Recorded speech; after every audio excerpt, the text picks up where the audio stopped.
For millions of people, reincarnation is an accepted fact. They believe when they die, their souls move on to return in another body.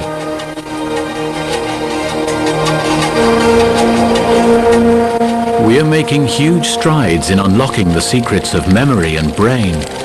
But for scientists, the soul is a difficult concept.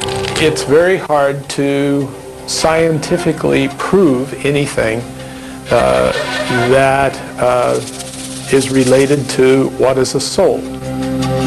Can this child really be the dead wife of this man?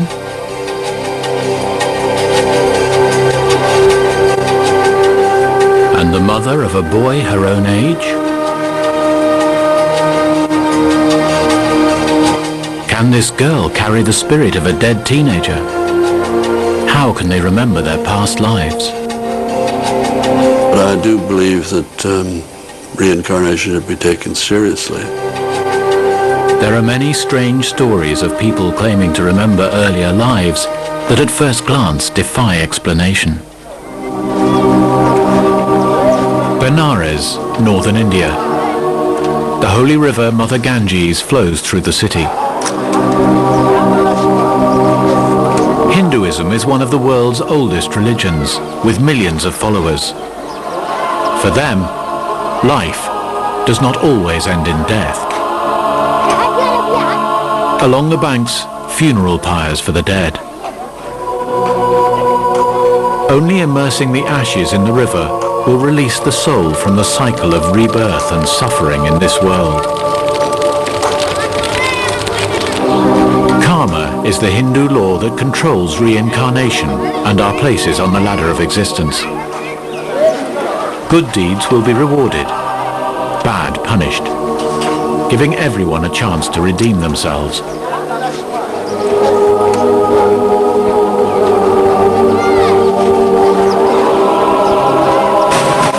The priests believe it offers comfort.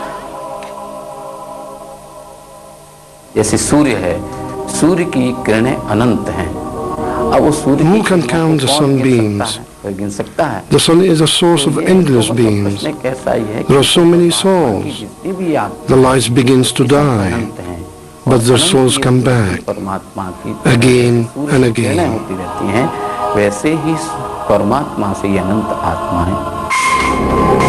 Thousands of tales of reincarnation exist in India.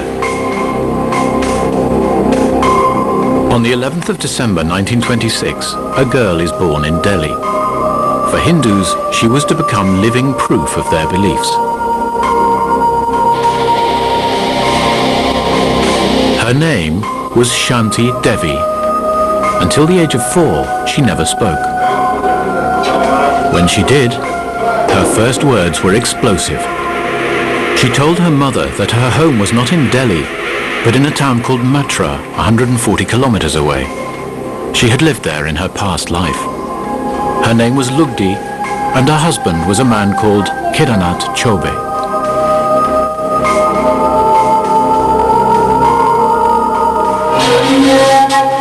Shanti was able to describe the town in astonishing detail, even though she had never been there. She could even remember how she died, giving birth to her son 7 years earlier. For 2 years, Shanti's parents dismissed her words as fantasy. In the end, her mother decided she could no longer ignore her daughter's vivid descriptions.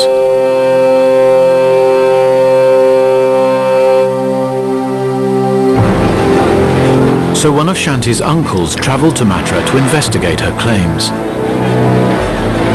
What he found seemed to confirm her story. There was a clothmaker living in the town. His wife Lugdi had died in childbirth the year before Shanti Devi was born.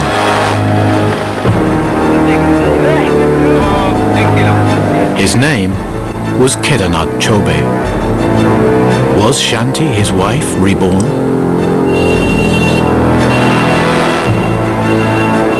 Dr. Ravat is one of India's leading specialists on reincarnation.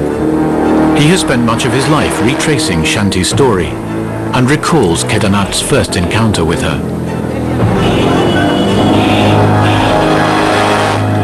when Kedarnath came to Delhi, and there were a lot of people very curious to know whether Shanti had been talking all nonsense or there is truth in it.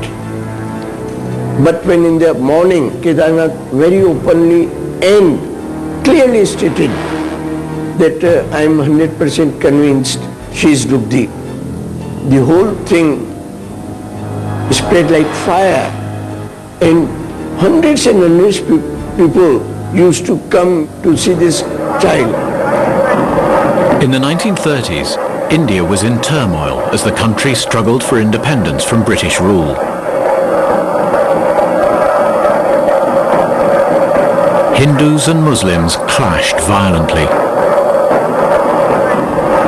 Mahatma Gandhi, a Hindu, was seeking a peaceful solution. He moved Devi's story center stage in the wider struggle. At the same time, India has many people from many other regions also. They said that it is, the whole story is a propaganda done by Hindus in order to promote their religion. In 1935, Gandhi asked for Shanti Devi to be brought to him. Shanti told me when she was narrating her incidences that she still remembered, even at the age of 62, that she felt the bones of Gandhi when she was sitting in his lap. For Hindus, she was living proof that their laws controlled human destiny. By 1935, Shanti's story was a national sensation, and Gandhi appointed a commission to investigate her claims. A team of politicians, scientists and journalists took Shanti to Mathura. Their aim was to test the 9-year-old's knowledge of the town and people. Would Shanti pass?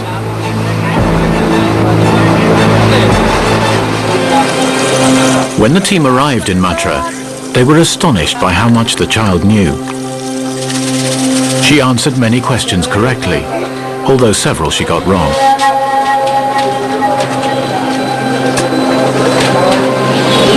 But she was able to describe the holy gates of the city before they reached them.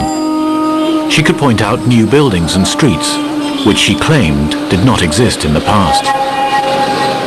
Shanti's brother, Viresh Narain, accompanied her on the journey. He remembers it as if it were yesterday.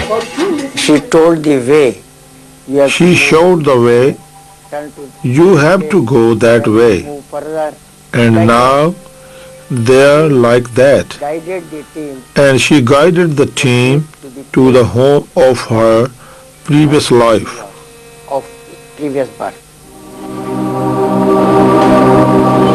Outside the clothmaker's shop, Shanti Devi met Namanda Bay, who would have been her sister in her past life.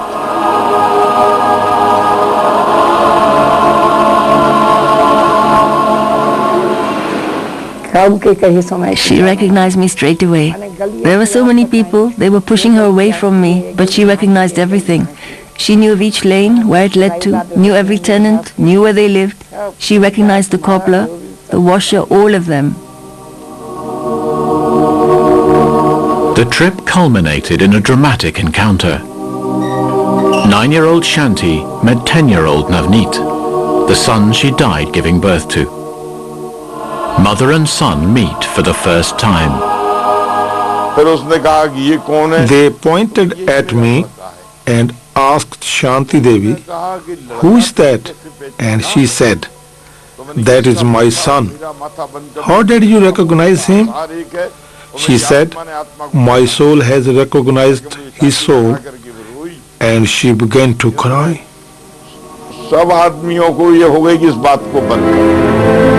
For the commission, this was final proof. Their report concluded that if science and religion could meet on a common ground together, they could unlock the miracle of reincarnation. The case is of worldwide importance, with direct effect on mankind.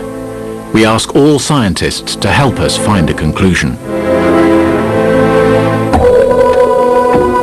But what could science contribute to such an unscientific debate?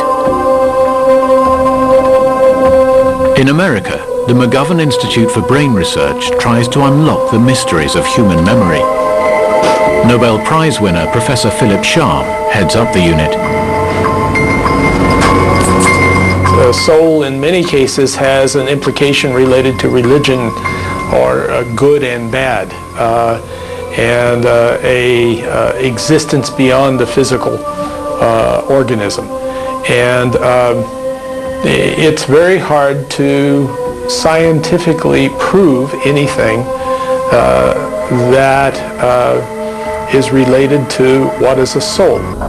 In 1987, Shanti Devi died at the age of 62. 4 days before her death, she gave her final interview to Dr. Avat. What do you expect from your future?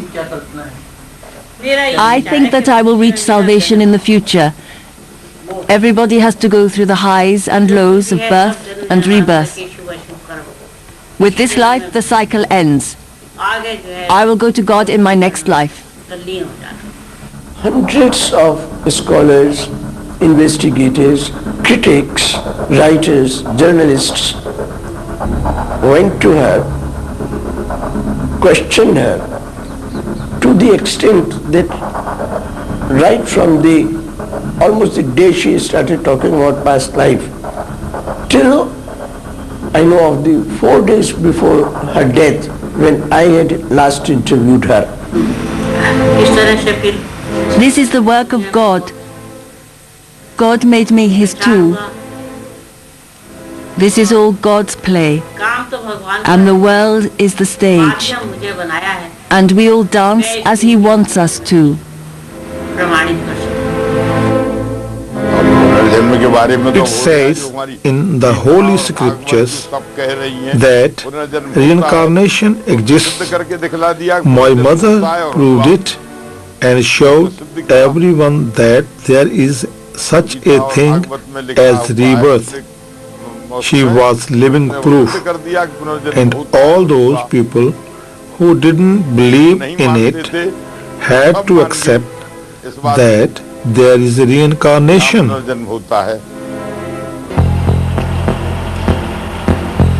The University of Charlottesville in Virginia. Here in the Personality Studies Division, modern science is coming head-to-head with the mystical beliefs of reincarnation. The unit tries to establish hard evidence of the truths behind the stories such as Devi's. They use the information to assess the potential applications in understanding the human personality.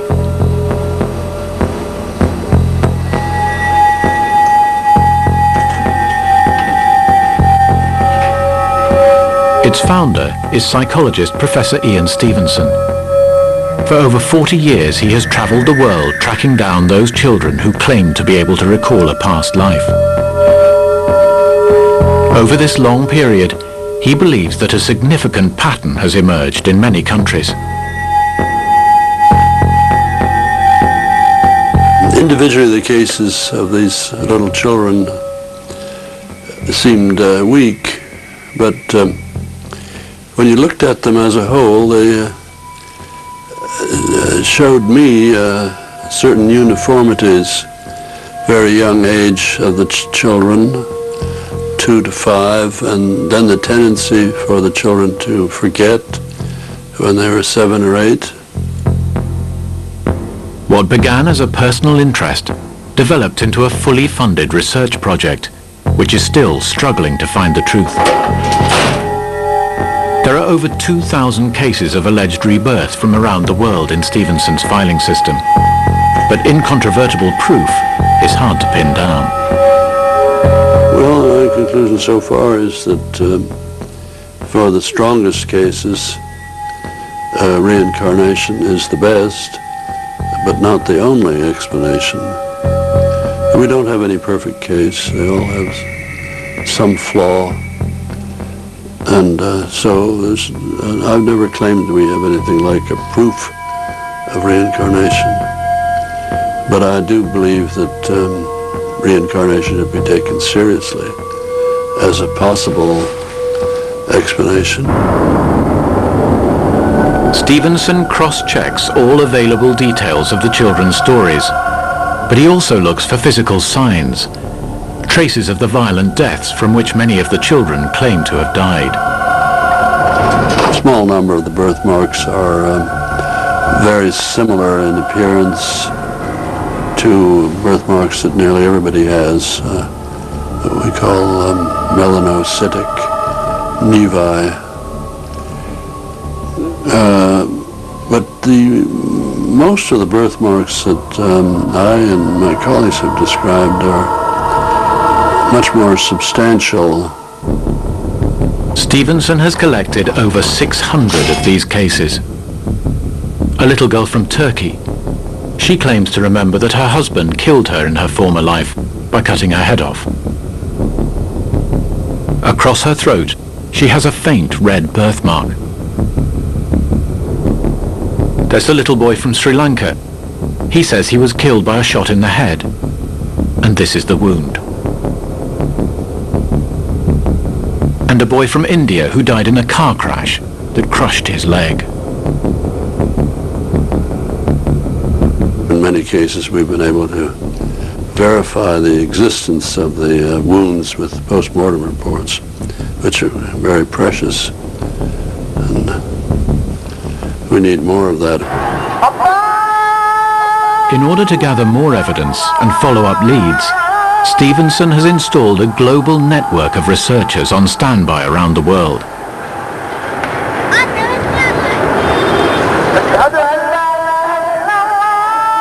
In 2003, in southern Turkey, a curious case came to light.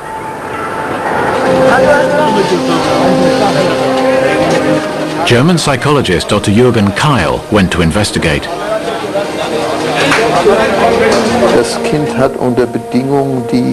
Under circumstances that I would call good, the child was able to give me information that, in my opinion, could not possibly have come from her current life.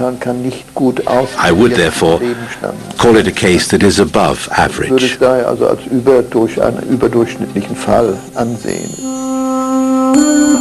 In 1998, a young Turkish girl, Atra Kapi, died of brain injuries in a car crash in her home of Antakya.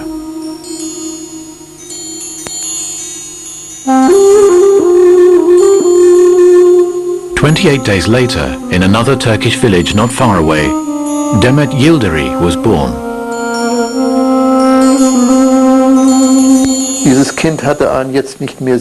This child had a birthmark that is now faded, and we certainly can't say that it was definitely connected to the accident, but it is the same place where Atra was fatally injured.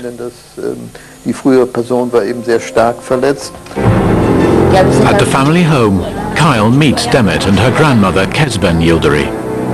She is absolutely convinced by her grandchild's story. Demet said from the beginning that she had two mothers, and she even knew the name of her mother from her past life. Lemia. "Why do you have two mothers?" I asked her. But she insisted on it, and the first time she even said a name, Lemia. I knew a Lemia. She was a tailor, and I had my clothes made by her. I had not mentioned any of this to Demet, and all of a sudden she asked, "Grandma, what is sewing?" I was astounded, by Allah, and asked myself how on earth she would have known about that. So is the child playing the part, or are her memories real? Through a translator, Kyle questions her about relatives from her previous life. Can she remember any other name? Başka isim hatırlıyor musun? Okan, Hakan, Lamia. Başka hiç isim hatırlıyor musun? Ha? Sadece Ayfer. Only Ayfer. Who was Ayfer? Kimdi Ayfer? Kimdi Ayfer? Ayfer benim kardeşim. Ayfer was my sister. Demet's mother also believes. We were in a group of about 20 people, traveling in a bus to the seaside. My husband was driving. My brother Mehmet was with us as well. Demet was sitting in between us. 10 kilometers before Çevlik, she suddenly got very upset. She was shaking and crying. My brother put his arm around her and asked what on earth was going on. Her voice was trembling and she was terrified. She said, "This is where we had the accident." Her mother supports the little girl, and Demet is sticking to her story. Ben çevikte Sen de nereden biliyorsun Çevlik'te öldüğünü? Ha? Kim dedi sana Çevlik'te öldü? She said she died in Çevlik. So I asked her, who told you that you died in Çevlik? She said, I know myself. Lawyer Champi Ransom to examine his methods and findings. I worked there for about 3 years, 70 to about 73, a little less than 3 years. And it was interesting because we were studying whether these amazing phenomena were actually real, and I think trying to study it in a serious way, not just accepting it or rejecting it, but trying to find out whether there was any evidence for these things. Ransom examined the method and conditions under which children were interviewed. He analyzed how objective the questioning had been to see if they could have been given subtle cues and hints. But for Stevenson, the idea that our personalities could stretch back beyond one lifetime raises curious questions about human behavior. Conventional psychology believes our personalities are shaped by genetic and environmental influences, by nature and nurture.